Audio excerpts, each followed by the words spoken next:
to work on for your good in Jesus' name. Hallelujah.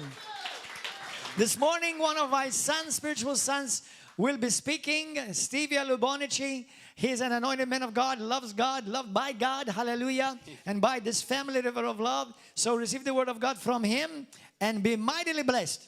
Amen. Hallelujah. We got to keep that fire running this morning. Amen. It's such a joyful day. It is. And I feel privileged that I am sharing with you guys on this special day. This is like getting Christmas service. I mean, the pressure is on. No. No. I'm going to start by praying to the Father. And then I also want to thank Pastor Gordon for entrusting this pulpit. It's an honor to share the message of faith, and on this day, Resurrection Sunday, a message of love.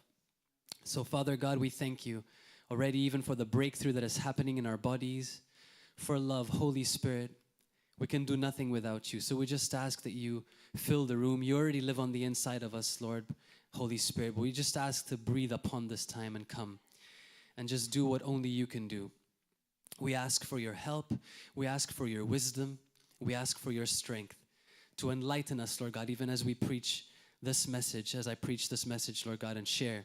We pray that it will be such a joy in this day, Father, in Jesus' name. Amen.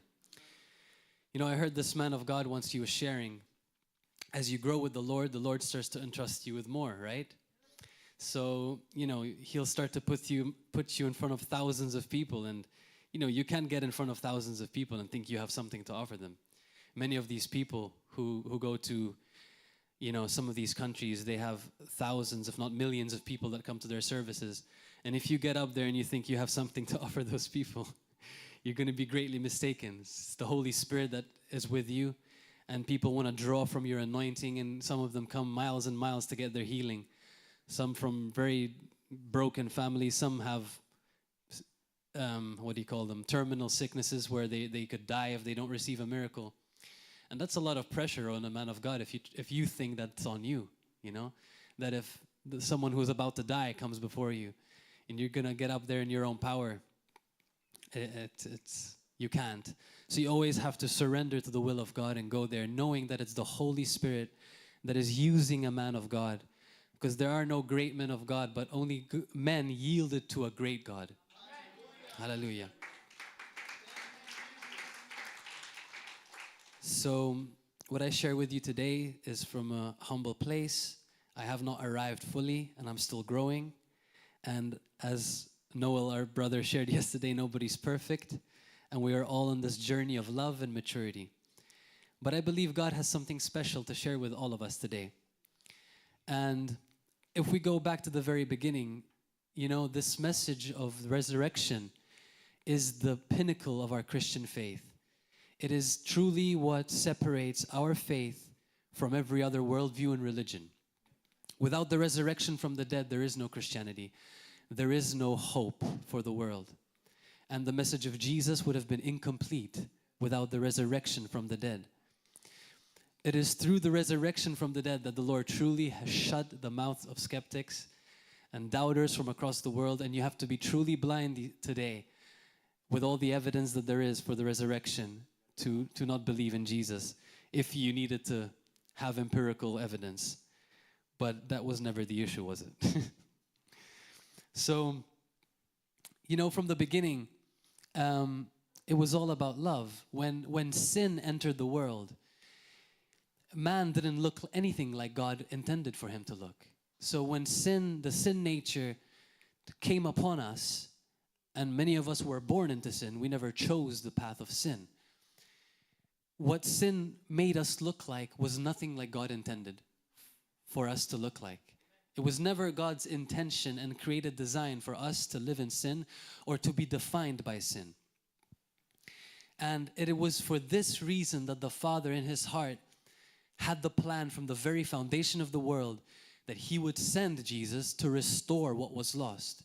And what was lost was the image of God in us. Because when sin was done with us, we looked nothing like God anymore. We didn't look like what God intended and created us to look like. So when God the Father sent his son Jesus, he sent him to restore what was lost. And what was lost was the image of love in man. So, you know, this was his motivation. He's looking at each one of us and he's thinking, this is not what I created them for, Father. They are living outside of their created purpose. And this message is so foundational to our faith and so important that if we don't understand the reason why Jesus died on the cross and resurrected, we'll just make it a good sermon about praying a good prayer for you to go to heaven, but it was never about praying one prayer for you to go to heaven. It's about praying the prayer that you transforms your life so that you come out of sin and the nature of sin, and you'll start to look like what the Father intended for you to look like, and that's Jesus. So what did Jesus look like? Jesus looked like a kind, merciful Savior. He was compassionate. He was moved by compassion. He was not moved by fear, and he always knew who he was in the identity as a son, in reconciliation with the Father. And I want us to go to John 13, where we're going to look at a very powerful revelation about Jesus' character and love. We're going to focus on the topic of love here in the context of Jesus and how we can walk in love like Jesus. So if you go to John 13,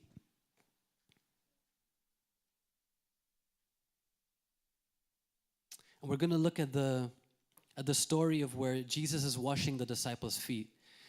Because as I was reading this 2 days ago, I believe the Holy Spirit gave me a really powerful revelation that I hadn't seen before. And you know when you notice something new in the Word of God, you think, wow, this is so obvious. Like, how come I didn't think about this before? So it wasn't that I would have read this passage many times, but this came out to me more this time. So in John 13, verse 10,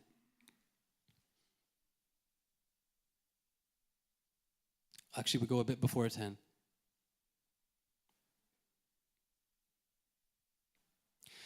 Let's start from verse 5. After that, he poured water into a basin and began to wash the disciples' feet and to wipe them with the towel with which he was girded. Then he came to Simon Peter, and Peter said to him, Lord, are you washing my feet? Jesus answered and said to him, what I am doing you do not understand now, but you will know after this. And I loved reading this in the Passion Translation. Actually, that was the translation I wanted to read it in, but it's all right. Peter said to him, you shall never wash my feet, Jesus. You shall never wash my feet. Jesus answered him, if I do not wash you, you have no part with me. And now we've all known this and heard this. You can probably quote it by heart. Simon Peter said to him, Lord, not my feet only, but also my hands and my head. Now this is the interesting part. Jesus says to him, he who is bathed, who is washed, needs only to wash his feet, but is completely clean. And you are clean. And then he tells him, but not all of you. So you see, this is interesting. This shows us that Jesus wasn't just talking about physical cleanliness. He was using the story of the washing of the feet as a parallel to something deeper, as Jesus always does in his parables and his stories, right? He always uses a message, some simple story or an act to show something profound. And then he says, for he knew who would betray him. Therefore, he said, you are not all clean. So Jesus here is talking about a purity of the heart. He's talking about a cleanliness that exceeds the physical. And that's why he says, because he knew who would betray him, right? And he says, you are not all clean. He was referring to Judas here. Of course, he was the only one who knew at this point that Judas would betray him. But that's why he is showing this right now. And then he says, so when he had washed their feet, this is so interesting. So Jesus washed their feet.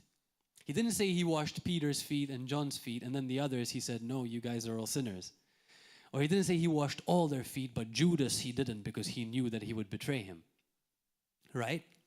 So we automatically assume that when he says he washed their feet, he's referring to the disciples' feet, all of them. So Jesus knows Judas is going to betray him. But now can you imagine knowing Judas is about to betray him and Jesus is washing his feet?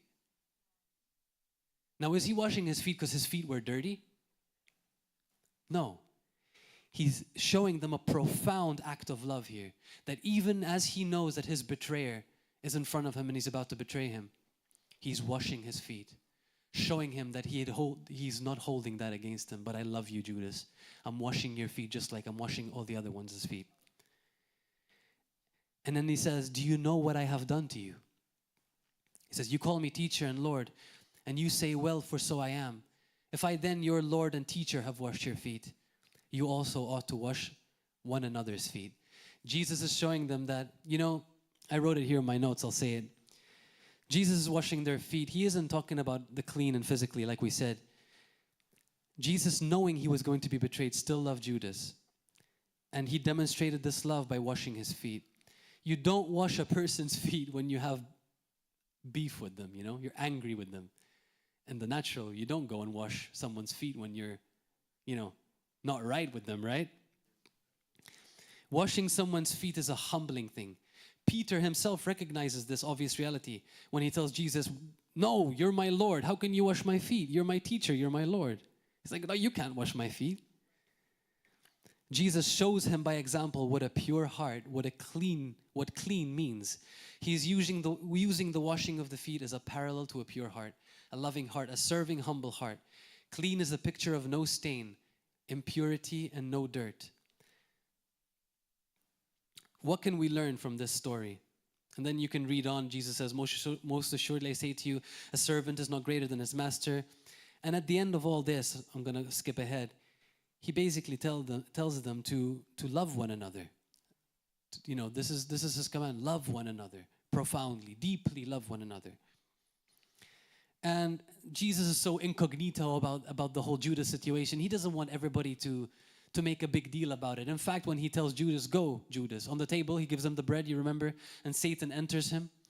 He actually tells him, go, Judas, go do what you have to do. And the disciples don't even know what's going on. They're thinking he's telling him to go collect money because he was the treasurer. So Jesus wasn't trying to expose Judas in the table, telling him, all right, everybody, he's the one. This is the one that's going to betray me right now. And everybody's looking at Judas and like, oh. Jesus wasn't trying to shame Judas. He was really doing the absolute love in this moment. Judas, you've already acted in your heart about this. He knew he wasn't going to change Judas's mind. So he just tells him, go, do what you have to do. He can't change that. Judas has free will. Jesus knows that. Go, Judas. You've already made your decision. Go and do what you have to do. So,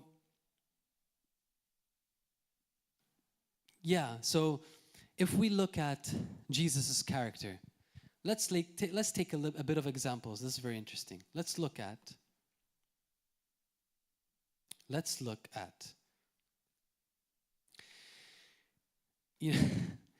when we see Jesus' acts of love, if you study his acts of love, it's so amazing the way that he acts in love that it's very easy for us to say that was Jesus. Many of you heard me say this before. It's very easy for us because of our sin consciousness, especially those of us who are maturing, because we know we are not perfect. But many times we use that as an excuse. I'm not perfect. And that was Jesus. That's why Jesus was perfect, because he's Jesus. But many of you have heard me challenge that before. Jesus was fully divine, yes, fully God. As we see in John 1, in the beginning was the Word, and the Word was with God, and the Word was God. In the Word of God, we constantly see that Jesus is divine. That's why we don't agree with Jehovah's Witnesses, that Jesus is created. Jesus is God. Colossians 2:9, for in Christ all the fullness of the deity lives in bodily form. It's a direct statement that Jesus is fully God in human form. Hebrews 1:3, the Son is the radiance of God's glory and the exact representation of his being, sustaining all things by his powerful word. Jesus is described as the perfect imprint of God himself. He is the perfect reflection of the Father. John 8, very truly I tell you, Jesus answered, before Abraham was, I am. Titus 2, while we wait for the blessed hope, the appearing of the glory of our great God and Savior, Jesus Christ. So that was how Jesus is fully God. There is no debate. Our Christian faith hinges upon the fact that Jesus is divine. But Jesus is also fully man. What about his humanity? Philippians 2, 6, 8, who being in the very nature of God made himself nothing by taking the very nature of a servant, being made in human likeness. He humbled himself by becoming obedient to death, even death on a cross. This shows the incarnation and humanity of Jesus. Hebrews 2:14, since the children have flesh and blood, he too shared in their humanity. 1 Timothy 2:5, for there is one God and one mediator between God and mankind, the man Christ Jesus. The man Christ Jesus, the Son of Man. Luke 2:52, Jesus grew in wisdom and stature and in favor with God. And then we see Jesus' humanity also when Jesus is tired, just like in John 4.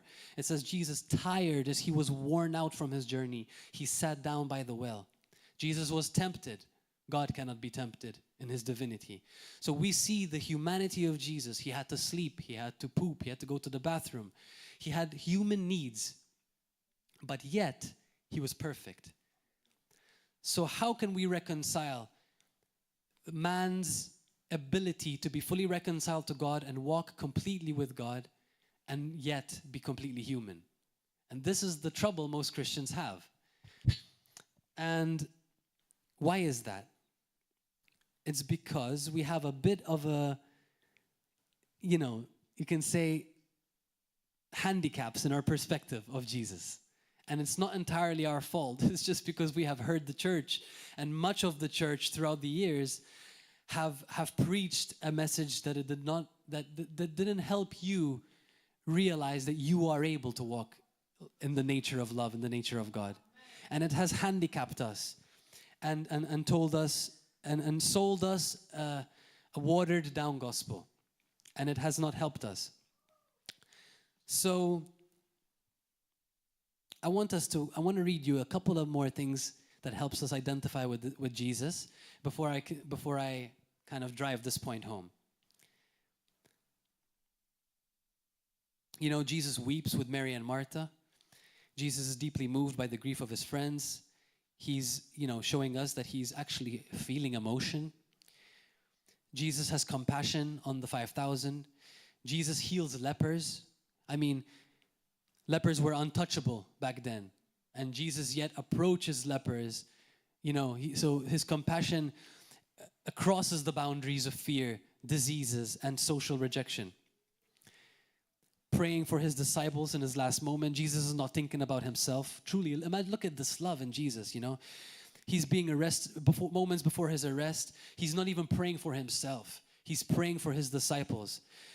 Reveals deep love and concern and hope for their unity and protection. On the cross, Jesus is literally being betrayed, being butchered by his own people. And he says, Father, forgive them, for they do not know what they are doing. Even as he's being crucified, Jesus is thinking of others and interceding for his executioners with love that defies logic. He gives his mother over to John in this moment. While suffering on the cross, Jesus ensures his mother is cared for. He's even thinking about his mom, even while he's going in intense anguish. We remember the story of the bleeding woman. She touches him secretly, and Jesus stops everything to call her daughter and affirms her. His love is personal, intentional, and restoring. Why am I sharing all these with you? Because when we say, because that was Jesus, no, that was love. Jesus is love. He became love. And what he did for us on this resurrection day enables us to walk in that very nature of love. And literally, those acts that Jesus did in those intense circumstances, we also can react like that. Because when you squeeze us, Jesus should come out, right? But many a times when we squeeze us, a lot of other things come out. I love this preacher. He says, when you squeeze a Christian, it's weird if you get something else, because if you squeeze an orange juice should come out. It would be pretty weird if apple juice came out when you squeezed an orange. So when circumstances squeeze Christians, we should get Christ. So amen. Glory to God. So we see the pressure on Jesus. He wasn't free from all those pressures and the circumstances of life. We saw the intense things he had to go through, but yet love always came out of him. Now I want you to imagine some of these words in Jesus' mouth. So, okay, imagine the scenario, okay? He's in front of the Sanhedrin just about before he's going to the cross. He's being judged, he's being spat on, we saw here in the spectacular last night, the crown of thorns. You guys know the story. And it's intense. But think about this. Sin in people has corrupted them. It has made them self-centered. It has made them selfish. It has, as I said in the beginning, it has robbed them of their created destiny and purpose.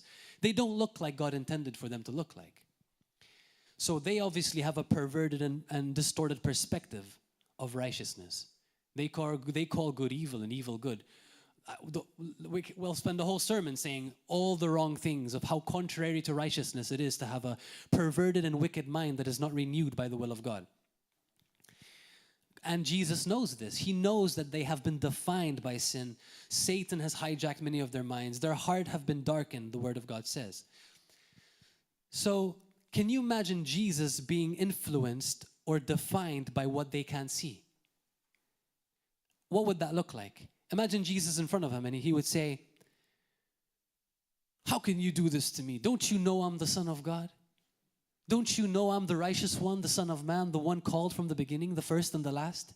How could you do something like this to me?" Can you imagine those words in Jesus' mouth? No, right? Why not? Many of us speak like that. Don't you know who I am? How can you treat me like this? How could you? You should have known better. How many times do we hear that? You should have known better. Why do we think like that? It's because we have expectations of their moral prerogatives.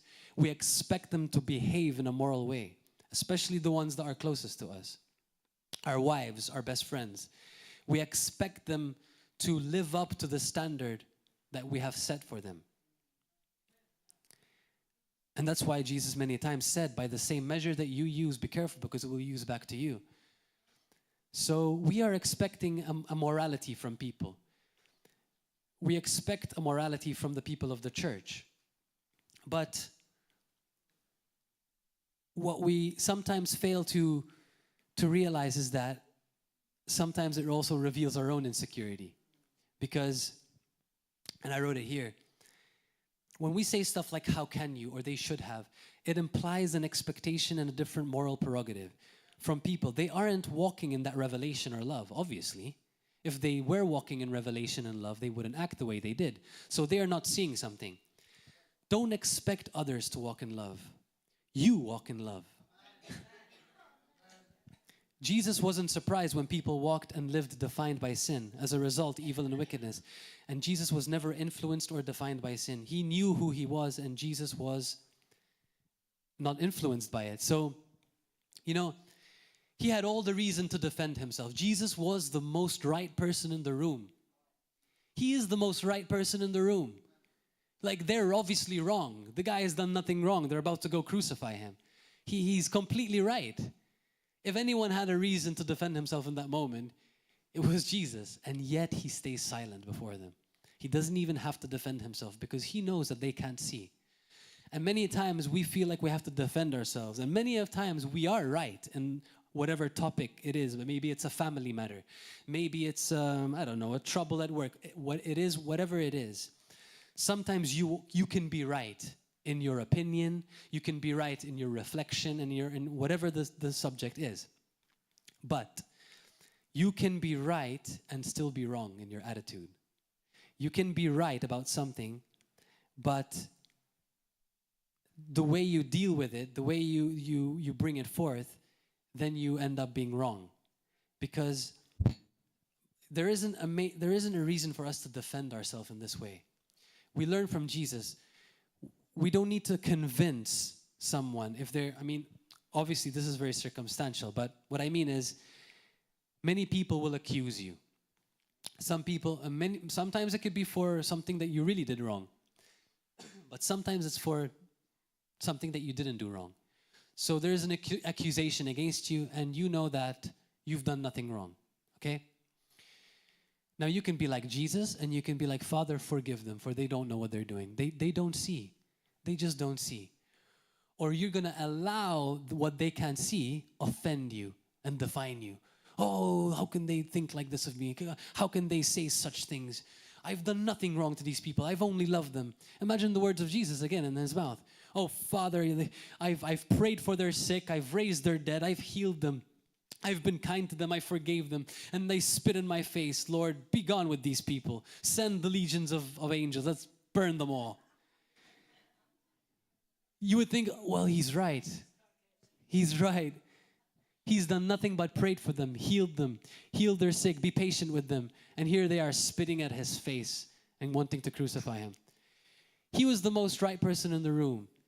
Would he have not been, according to our standards, reasonable and right to say, Father, I'm done with them? Many of us would have been like, yeah, you're right, Jesus. And would have cheered him on. Yeah, Lord, you're right. Be gone with them. They don't deserve it. But it's, as the pastor was saying, we don't deserve it. It's not because they deserve it. God knows that we deserve judgment. He knows that we deserve hell. But that is why mercy triumphs over judgment. His love exceeds that. He sees what we were created for. He knows sin has ruined the image. And what he did, he restored what was lost so that when we turn to Jesus, we can become like Jesus. We can become love. And this is the hope, brothers and sisters, of the resurrection. That what Jesus did for us on the cross wasn't just an invitation for you to say a prayer and go to heaven. It's for heaven, literally, to come into you. And then now on this earth, you can live as an amazing reflection of Jesus. Why is it that it's so hard for us to surrender something we were never created for? You know, when you come to the cross and you surrender this to become love, you're actually surrendering something you were never even created for. As a man I like to listen to says, you were homeschooled in the wrong home. And it's time to come home. So, what is the wrong home? And this is, I think, where the biggest problem lays. If we really have to sum it down and boil it down to one problem that sin creates in people.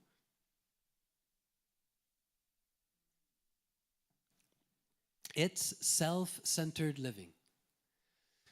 It's about me. It's about my well-being. It's about my day. It's about my right. It's about my comfort. It's about me. It's about my faith. It's about my journey. You know, Jesus never asked us to follow him because it was comfortable. He never asked us to follow him because it was convenient. In fact, many times when Jesus says in the Gospels, he didn't even have somewhere where to lay his head. What he meant was, you know, and people said like, Lord, follow me. And he always told them, if you're going to turn, but look back, you're not worthy of following me. You know, many, oh, Lord, I'm going to go bury my father. I'm going to go do this, Lord, before I'm going to go. He's like, no, you got to follow me. It's not going to be convenient for you. Don't procrastinate the calling of God. That's what many of them did. They procrastinated. Oh, Lord, I'll follow you when things get better. How many times do we hear people say, I'll follow you, Jesus, when things get a little bit more convenient for me? When things settle down, when circumstances change, now I'm going to follow you.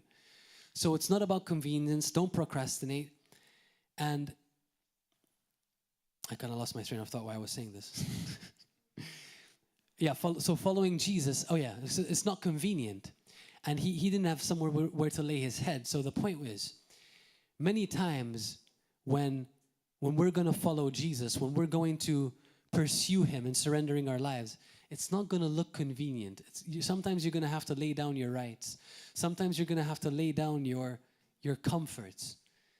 And in doing that, in surrendering your priorities, yourself, you will find that there's a great treasure and a great joy and a great revelation actually about that union with the Lord that you get when you don't, if you don't surrender, you won't experience that kind of part of Jesus, the suffering servant.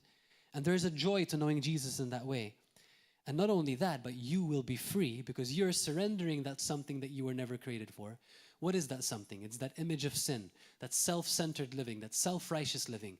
You're giving it over to the Lord, and you're taking on his love nature. And now, when you go out from your house, you're manifesting Jesus. You are actually reflecting him at the supermarket. You're not impatient waiting for the next person to hurry up because you got to get home. You have a different perspective. And that's actually why he says, we live by the faith, in Colossians, I think, too. We live by the faith of the Son of God, who loved us and gave himself for us. We live by the faith of the Son of God, the same faith of Jesus, the same perspective of Jesus, we also live in. That's why it says in Galatians, it says, where it says, we have been crucified with Christ, right? We have been crucified with Christ. It's no longer us who live, but it's Christ that lives in me now. It's Jesus that lives in me now, not sin, Jesus.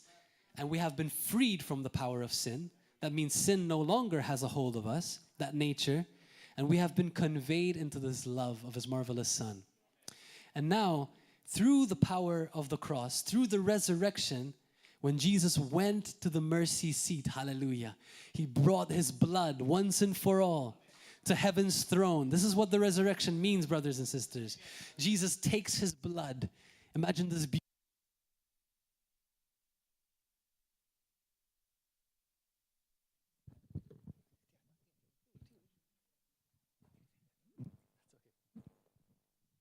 It just died on me, like sin.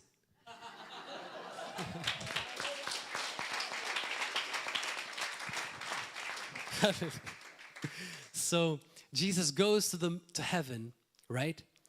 And that's why he doesn't tell them to cling to him, right? Remember the story? So the resurrection, Jesus raises from the dead. It's all for love. And this is the last part, you know? The last, you know, the 3 days have passed. He's resurrecting. 500 people witness him after the resurrection. It's amazing. The disciples, all of a sudden, they're like, wow. I mean, we thought we believed before. I mean, even Thomas, he was just like, no, I cannot believe. This is crazy. He touches him finally. You can't get more evidence than that. And then Thomas is like, wow, this is real. You know, it's like the climax of the movie and it just hits them. The reality of Jesus really, I think, hit the disciples after the resurrection. They just, after seeing Jesus raised from the dead, you can imagine, you know. Actually, this is one of the evidences of the resurrection of Jesus. The bold disciples, that they were all of a sudden from cowards hiding from the Romans. Can you imagine this? They're so scared. They're following Jesus for these 3 years and he's dead. Imagine. They're terrified. They thought, and in fact, many say they think Judas betrayed him because Judas is always seeing Jesus escape. Jesus is like the escape artist. You know, he's in the crowd, they're after him, boom, he's gone. It was not the time. So Jesus is always like, and Judas is like, well, you know, I'll just sell Jesus for 30 pieces of silver. I forgot how much. And he's going to escape, you know. I'm going to make some money. He's an investor. He's thinking like a trader. I'll sell Jesus and make some bucks. Jesus is going to escape. I'll help the ministry. It's all good. And then, you know, Jesus is actually caught. And then Judas, imagine. I mean, I don't know. Don't quote. I don't know what happened. Nobody really knows what happened exactly unless the Holy Spirit shows you. But I can just imagine a story like that, you know, and probably like Judas is like, oh, what have I done? They actually got him. He didn't escape. Maybe that guilt all of a sudden, imagine, on Judas's heart. What have I done? It just dawned on him, you know. Obviously, Satan deceived him, but anyway. So the disciples are all cowarded away, hiding. And then Jesus resurrects. And out of all people, you know, in that culture, it wasn't very common for a woman to be trusted, you know. And it's the woman that comes and says, guys, Jesus is alive. He's resurrected. No. What are you talking about? They don't even believe her. They don't even believe her until they see it for themselves, you know. And Jesus is so kind. He's so patient with them. Think about it. Anyway, they see Jesus resurrected. Now they're bold disciples. Now they're like, whoa. And the Holy Spirit hasn't even come upon them. Imagine. Then the Holy Spirit falls upon them. We know what happened, Pentecost. Now they're on fire, you know. Now they're on fire. And still they had their downfalls. But at least they're on fire and they are pursuing Christ. So going back to the mercy seat. So imagine the resurrection happens. They're seeing him. Over 500 witnesses see Jesus. Jesus raises from the dead and he goes to the mercy seat. And that's why then, when he delivers his blood into heaven, much of the Old Testament, guys, is a picture of what happened there. With the priest always coming with the blood in the temple, and the rituals they had to do, the high priest going once a year, right, for the forgiveness of sins. Jesus is doing that literally now. It's like in 5D. It's like everything else was always kind of like a shadow. But now it's like the fulfillment of it. Like Jesus is fulfilling this whole story. And he's becoming this high priest. In heaven, high priest means he is literally now going before us. He is the one that is going in the temple, in before God, before us. And once and for all. That means now it doesn't have to happen once every year. And the slaughtering of the animals. Jesus was that lamb that was slain once and for all the sins of the world. That's why when we prophetically, in many nations, the voices of dead babies are crying. Millions of babies are being aborted. It's an abomination to God. And you cannot conceive how God hates it, that before the covenant that the Lord made, God would judge nations just because of the perversion that would happen. He would literally destroy whole pagan civilizations because of these kinds of abominations. And that's why he did give them time to repent. And we see in the story that he would always destroy nations because of these kinds of abominations. Because Jesus hated that they would sacrifice innocent blood and many other things. But now, the blood of Christ speaks louder than the voices of dead innocent children. Does that, amen, yeah. Does that make it?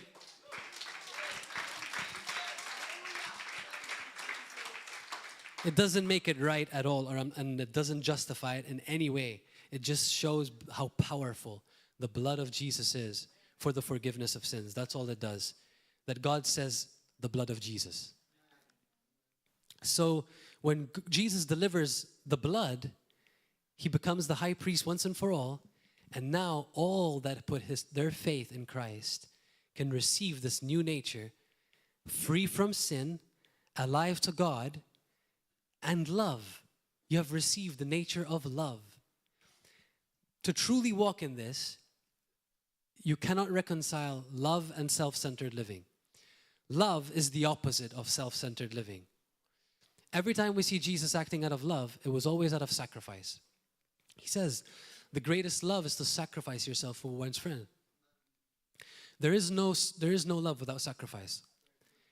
Love is sacrificial. It does not seek its own. It's not envious, it's not proud. You all know Corinthians 13, 1 Corinthians 13. Is that 1st or 2nd Corinthians? Sorry. 1 Corinthians, yeah. So, love is kind, it does not boast. Love never seeks its own. Love doesn't seek its own interest, but always the interests of others.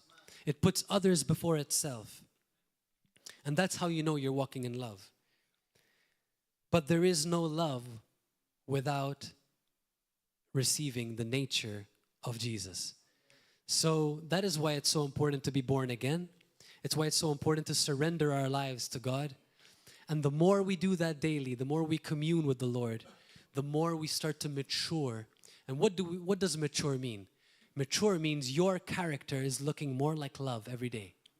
In a circumstance where you would have reacted one way, now you react another. It's a perfect example this morning, literally. As I was praying this morning, the test didn't even take half an hour before I left my house. Someone parked in front of my garage. And I have to leave. I'm going to be late for church. And my garage is blocked. Already I'm being tempted in my heart. How could they park in front of my garage? This guy always parks in front of my garage. You know? It's like, doesn't he know better? I've already told him 100 times. And yet he still does it. So these are my thoughts, you know? And I'm like, no. I'm about to go preach about love this morning. Holy Spirit, help me. knocking on the door. And Jesus is so funny. I'm like, oh, Lord, have mercy. And I'm preaching the same message I'm preaching to you now to myself. Like, Lord, he doesn't see. Why do I expect respect? Why do I expect him to walk in love towards me? What am I expecting him to do? He doesn't see, obviously. So my reaction to him should be, I'll pray for him. Lord, may you open his eyes. His soul is so much of more value than my parking space. Lord, open his eyes. Bless this man. Yeah. And amen. And that's what love looks like in every circumstance, brothers and sisters, with our wives, with our best friends, with our brothers and sisters in the church. You know, when they can't see something, don't let that, what they can't see, affect your heart. Don't cry about what they've done to you. Cry for them for what they can't see. And in that intimate place, pray for them for what they can't see. And don't let sin in them or maybe what they can't see or the season that they're going through affect your love and your judgment. So our reaction in those circumstances, and when people don't walk in love towards us, when they park in front of our garages, when they do us wrong, or when they do evil towards us, that's why Jesus says, love your enemies. What is he saying? He's saying, you know, when they persecute you, when they hate you, when they do these things to you, they did it also to me, guys. They're going to do it to you. And sometimes they're going to do it to you when you're absolutely right. Like, you've done everything wrong. Imagine you went to help the poor, you gave them all your money, you gave them your car, and they're like, oh, this guy is a wicked, blah, blah, blah. Imagine your automatic reaction is going to be like, man, I just gave you my whole salary, my car, my clothes, and you're still ungrateful. Imagine you're going to be tempted to feel like, oh, I'll go help someone else. You know? But remember, love doesn't act like that. Love sees what they can't see. It sees maybe, I don't know, maybe they had an abusive father. It sees love supersedes sin in them. It goes beyond. And that's the mercy of God. And then, you know, if on Judgment Day, let God deal with whatever he has to deal with. Because all things will be uncovered, brothers and sisters. All things will be exposed. And you don't have to do anything about that. He's going to take care of the judgment, the vindication. Vengeance is mine, says the Lord. So you don't have to worry. Justice will be served. Justice, there will be nothing that won't be judged. God is perfect justice. And you don't need to take that into your own hands. You walk in love. That's why why do you think Jesus boils down his 2 commandments? From 613 Jewish laws, he's like, guys, scrap it all. The whole point was love. Love the Lord your God with all of your heart, with all of your mind, with all of your strength, and love your neighbor as yourself. And the definition of love being what I was just talking about. Not love your neighbor as yourself, send him a bouquet of flowers, and then that's it. Like, treat him with this kind of respect, with this kind of mercy, with this grace card. Be patient with him, be kind.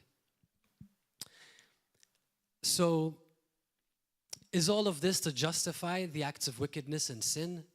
Not by any means. And is it to say that you should be a carpet to everybody that, you know, that, no, you are not doing it because you're a carpet.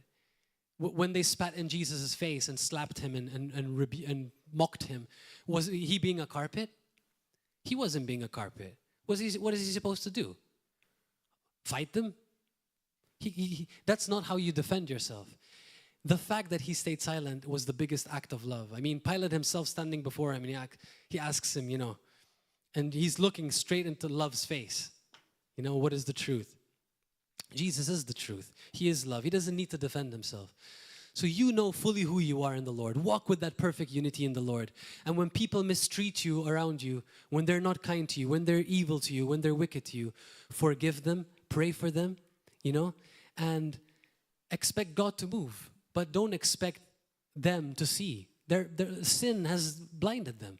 Sin has done that to everybody. We have all come from that blindness. All of us have fallen short, brothers and sisters. All of us. And sometimes it's hard to see our own faults. It's easier to see the faults in others. But remember, as the pastor also prayed yesterday and said, remember that God also forgave you much. That's why God tells us that parable. You know, we all know the unforgiving servant. God forgave us of so much we cannot even begin to imagine. And what we are forgiving those around us is tiny compared to what God forgave us of. And it would be unreasonable and illogical to hold on to unforgiveness. First of all, it will corrupt your heart. You won't be walking in revelation and blindness. All you will be doing is mirroring that. You don't want to be mirroring sin. You want to mirror love, because that won't change them. You acting like them, or saying, "Oh, you should have done better. No, you could have done this. Oh, you should have done this. Or would have, should have, could have." That's not going to change them. But if they see you acting in that unconditional love, that mercy, that changes people. It was not the reprimand of God that changes people, but the goodness of God that changes man's heart. Amen. So, if we can meditate on that this morning, that this is accessible to all of us, that we are all in the same water, we are all in the same earth. We all were born into Adam, right? None of us were born into Jesus, guys. Even some of us that may think that our mom was the most spiritual person in the world and we became Christian in her womb, I'm sorry to tell you, you didn't. As much as we want our children to be, fully Christian the moment they come out of us, they're going to have to grow and mature just like everybody else. Of course, they will not depart from the way of righteousness because you will raise them in the way of the Lord. But they will have to make a decision to follow Jesus one day as well, just like everybody else on the planet. And trust that the Lord will lead them to that. But they are no exception. All of us have to make a decision to follow Christ. From the worst of sinners that you esteem wicked to the most that you esteem holy, all of us were left astray. All of us were lost. All of us were blind. And Jesus' mercy is being extended to everybody. And that's why it's never too late. That's why for God it's never too late. No matter how far you've gone and no matter how many times you've fallen, it's never too late to get back up and say, "Lord, I'm sorry and I want to follow you." Because Jesus is not seeing the sin that you've done, brothers and sisters. He's seeing that it's ruined your image. He's seeing that it's ruined what you were created for. But He has good and great plans for you. The Lord has good and great plans for you. And He is seeing your created purpose. He's seeing what Jesus looks like when He's inside of you. And He's seeing your future. He's never defining you by your past. He's always telling you, "Come, this is not who you were created to be, daughter, son. This was because don't be defined by what your dad couldn't see. Your father was abusive. He used to say these. Your mother used to say that to you. They didn't know better. They couldn't see. Don't judge them for that. Forgive them. You don't have to be defined by their mistakes. Don't worry. They've told you that you have to live by the consequences of your mother and father. Don't worry, son. They didn't know better, but you don't have to be defined by that. There's a new story to be told. And now you can live by that story. That He loved you, that He forgave you, and that you don't have to live affected. You don't have to live offended. You don't have to live hurt. You don't have to be hurt. You're free. That's the beauty. That no matter how broken your family was, no matter how sick your past was, no matter how troubled, no matter how many generational curses, no matter how many voodoo people your mother sold you to, you, through Jesus Christ and through the blood of Christ, could be a new creation. And that's new creation. Hallelujah.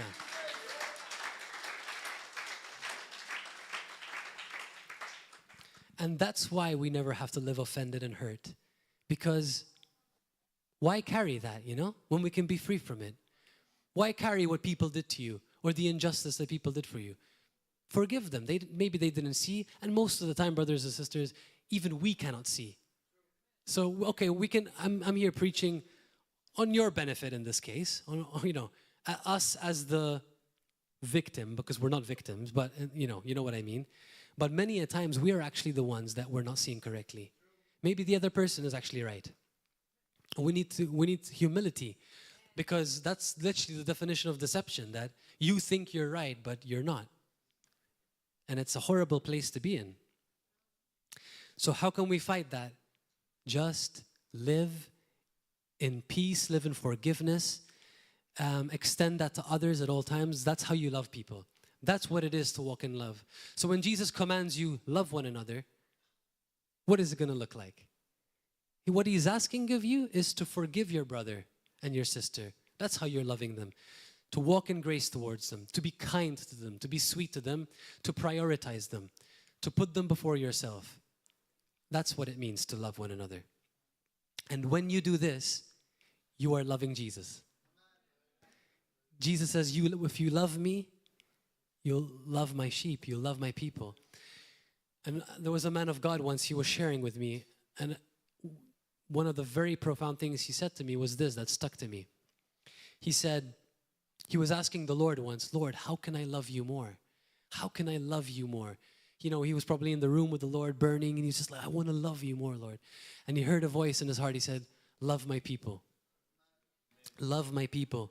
God loves his people, brothers and sisters. And he hates to see his children fight and be offended towards one another. So walk in love, walk in humility. If people have wronged you, forgive them. Give everybody that grace card. And you're going to live so free. Imagine being free from what people do to you. That's freedom, brothers and sisters. Being absolutely free from what people do to you. Don't have any expectations of people, even your closest relatives. And you will be free. I've gone through a phase with my own family where I felt I had to correct. I felt I had to take matters into my own hands. And all it did was bring a burden and heaviness in my life. But when I surrendered it to the Lord, and I owed no man anything, owe no man nothing, but to love them. Love them in prayer. Love them in your words. Love them in your attitude. And you're going to see, you're going to be so much happier, so much freer in your heart. And then you can truly manifest Jesus in the streets, in your evangelism, in your ministry. And that's truly, that's truly what it's all about. And I believe Jesus really sums that up in his greatest command, like I just shared, that love the Lord your God with all your heart. And the second is like it, to love your neighbor as yourself. Though not specific to one another, this roots all of God's law in love. All of God's law is summed down into one word: love. Both upwards to God and outwards to others. And again, I emphasize the radical love that Jesus told us. You have heard it was said, love your neighbor and hate your enemy. This was the common wisdom back then. But then Jesus tells them, love your enemies. Many Muslims have converted to Christianity just because of that radical claim. That radical claim, maybe for us, we have been desensitized to it. But for many Muslims and even Jews who have been, they know what it means, an eye for an eye and a tooth for a tooth. They understand the justice system. So when they hear something like this, it's out of harmony with them. They're like, oh, what? They can feel the tension in that. Love your enemies. It's like, oh, you know? Nowadays we have the left who have radically twisted love your enemies, and they turn Jesus' message into a leftist message. And they tell you Jesus was a leftist. Left isn't like liberal, progressive, you know, but obviously not. Jesus was not a liberal progressive. But Jesus commands love that goes beyond friendship to those who harm or oppose us. This is the divine level love. Again, in Luke, he tells them the same thing. He says, love your enemies, do good to those who hate you. Think about that. Do good to those who hate you. Do good. Do good. Do good. What is good? Good. Do good things. Do good. Do good. You know, if they ask you for something, move your car. If they need something, go buy them something. Do good. They need help, help them. They need a good word, share the word. You're doing good. If they need 20 euro, give them 20 euro. Not for cigarettes, though. You know what? Do good to those who hate you. Don't understate the word hate. He's saying those who hate you, not those who dislike you, not those that you don't talk to too much, those who hate you. So think, if you have people who hate you, yes, Jesus is telling you to do good to them. That's the radical love of Jesus that you can't operate in unless you surrender your life to him and spend that time with him and know him. He repeats this to drive it home. Love should not be based on merit or benefit. It's generous and unconditional. You don't love them because they deserved it, because they earned it. Guys, you're doing it because it's unconditional, it's undeserved. And that's how you win them over to the renewed mind of Christ. The devil doesn't speak the language of love. It confuses him. The devil speaks the language of, well, you shoulda, coulda, oh, well, you know, she said, he said. He understands that language because that's how he is. So when we act like that, he's like, oh yeah, you know, they're acting like me. He gets that. And he really thinks we're in it for ourselves. The devil thinks we don't love Jesus. We're just in it for ourselves. So when we act like Jesus and we do good to others and we act this way, it absolutely confuses him and disarms him. He doesn't even understand it because he doesn't have love. It scares him, literally. So if you really want to win over the devil, love. You won't even have to think about him. He's not going to come anywhere near you, I assure you. He's like, no, that guy loves. Don't touch that guy. He's going to make everybody around you just love. And in Mark again, love your neighbor as yourself. There is no commandment greater than these. This is love elevated to the highest priority in life. Second only to loving God. And these are the teachings that shaped the early growing church, brothers and sisters. This was what made the church grow. When persecution came, when challenges came, the church loved. They were generous. They were being butchered with a smile on their face. It cannot be logical. It cannot be conceived. And it grew and it grew and it grew. So if we walk like this, we're going to win. We have already won. Hallelujah.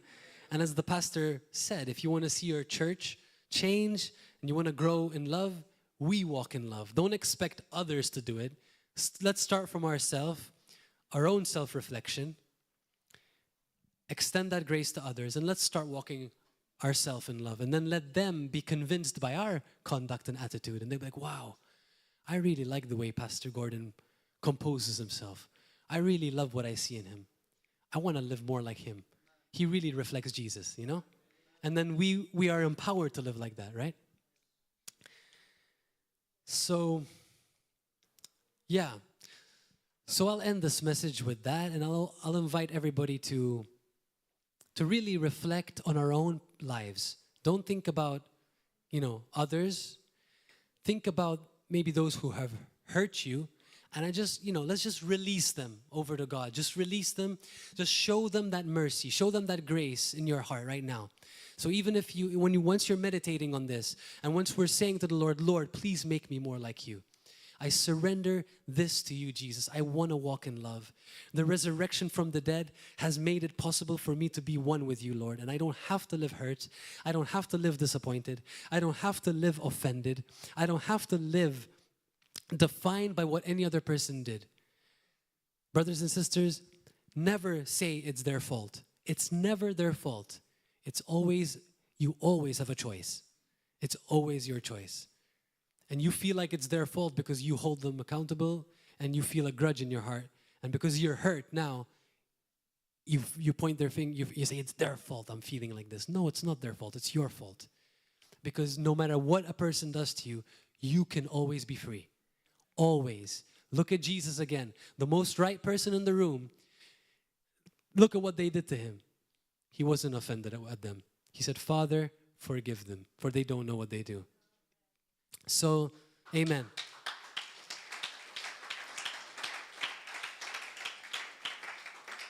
So I'm going to pray, and then we'll close YouTube, and then we can maybe pray together. So, Father, we just thank you for this word, a sobering word of love, Lord. May you all help all of us, Father, in the name of Jesus, to submit to you in love, Lord, and truly surrender ourselves to you. Lord, may you imprint the revelation of love, the sacrificial agape love, Father. Not the way the world sees love, but agape, the love of God, the sacrificial love of God. Help us to be like you in every way, Jesus, and to truly reflect this image for what we have been created for. Lord, we forgive all those who have hurt us. Forgive us also, Lord, our own trespasses, as we forgive all those who have hurt us, Lord. And we just free them right now, Lord. We free them from everything that we think they owe us. And we just ask that you bless them. We bless our enemies right now. Jesus, may you bless them. You can think of their names in your mind and you bless them. We bless our families, Lord. We bless our mothers and our fathers who have hurt us. We bless our brothers in the natural. We bless our sisters in the natural. Our aunts and uncles, Lord, we bless them. We pray that you would deliver them and that you would open their eyes, Jesus. And we pray that your face would shine upon them and that you would give them peace. Lord, we ask that you would deliver them from wickedness and from the sway of the enemy and from the fiery darts of the evil one. And we pray that the revelation of the wisdom of God would shine in their lives, Lord. We bless them, Lord God. And we thank you, Lord. We renounce all flesh. We renounce all pain and hurt and all strongholds of offense from our minds in the name of Jesus right now. And Lord, we ask for the renewed mind of the Spirit right now in the name of Jesus. We ask for a new heart, Lord God, and that we would see each other through the eyes of love. We break right now in Jesus' name, Father, over every mind of every believer, every deception in the name of Jesus, and that the clarity of the gospel and the love of Christ, Lord, would be so clear to our minds and hearts right now, that the fog would clear and we would just see, wow, how did I even think like that, Lord? Thank you for the fog clearing right now in Jesus' name. We just thank you for clarity in the room, Lord God. Thank you for clarity in the room, Holy Spirit. May you bring clarity to the minds of your people, Lord. Hallelujah. Oh, a sure foundation, an unshakable rock we have. He is our refuge. He is your defense, brothers and sisters. Trust in the Lord with all of your heart and lean not on your own understanding. In all of your ways acknowledge Him. He will make your path straight. Don't take the battle into your own hands. As the pastor prayed, hallelujah, praise, worship Him and surrender. And receive the beautiful gift of salvation and forgiveness in Jesus' name. So YouTube, we bless you. Thank you for being with us. We pray that you are blessed, and I pray that you would consider this message. If you are not saved, pray a prayer and ask God to come into your life. Ask God to truly change your life. It's as simple as inviting Him into your life and say, Jesus, save me, forgive me, deliver me, and make me new again. Hallelujah. In Jesus' name, we bless you and have an amazing rest of your